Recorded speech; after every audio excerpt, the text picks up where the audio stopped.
Assalamualaikum warahmatullahi wabarakatuh. Perkenalkan, nama saya Linda Silvia, tingkat 3B. Di sini saya akan menjelaskan dampak COVID-19 terhadap perekonomian dunia. Kenapa pandemik bisa berdampak pada ekonomi? Kalau kamu dengar tentang pandemik, apa sih pandemik itu? Pandemik itu adalah situasi adanya penyebaran penyakit di wilayah yang luas. Terus katanya pas penyebaran penyakit di seluruh dunia, katanya berpengaruh pada perekonomian di dunia. Apa sih pengaruhnya? Kehadiran virus COVID-19 telah membuat situasi ekonomi di seluruh dunia memburuk.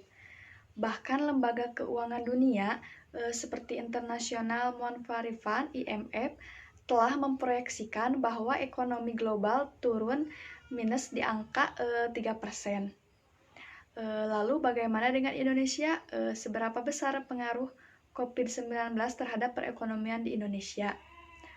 Di sini saya akan menjelaskan sedikit beberapa dari pengaruh COVID-19 terhadap perekonomian di Indonesia. Yang pertama yaitu meluasnya PHK. Pandemi COVID-19 telah membawa kesengsaraan yang semakin meluas terhadap para pekerja atau para buruh. Kementerian Keuangan mencatat setidaknya ada lebih dari 1,5 juta jiwa para pekerja atau para buruh dirumahkan dan ada juga yang terkena PHK. Yang kedua yaitu kontraksi PMI Manufacturing.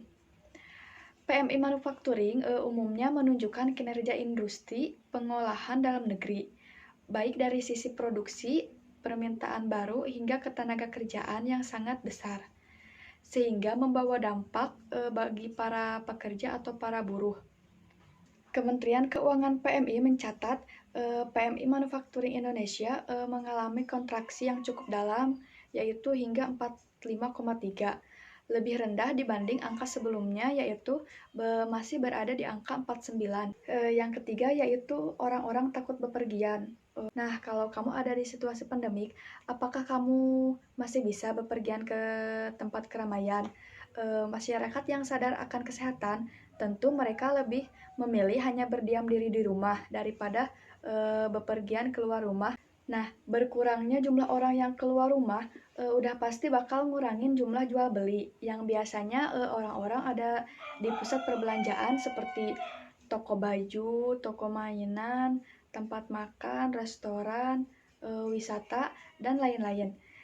Akibat dari adanya COVID-19, orang-orang takut bepergian, sehingga yang berada di toko-toko tersebut hanya sedikit, bahkan tidak ada yang ke sana sama sekali. Akibatnya, para pemilik toko pemasukannya berkurang, merugi, bahkan bisa bangkrut. Kemudian, para pegawainya ada yang dirumahkan dan ada juga yang di PHK.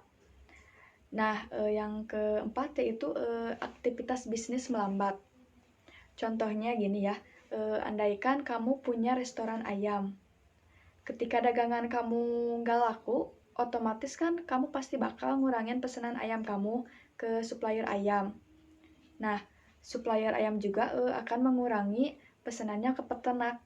Nah, ini kan artinya yang pemasukannya berkurang atau merugi bukan hanya kamu doang kan ya, bisa merambat kemana-mana, seperti kayak ke supplier ayam, ke peternak ayam, dan ke transportasi ayam, dan lain-lain. Nah, itu tadi baru contoh industri dari makanan saja. Masih banyak industri lain yang berpengaruh perekonomiannya dari dampak COVID-19. Nah, selanjutnya yaitu investasi ikutan melambat.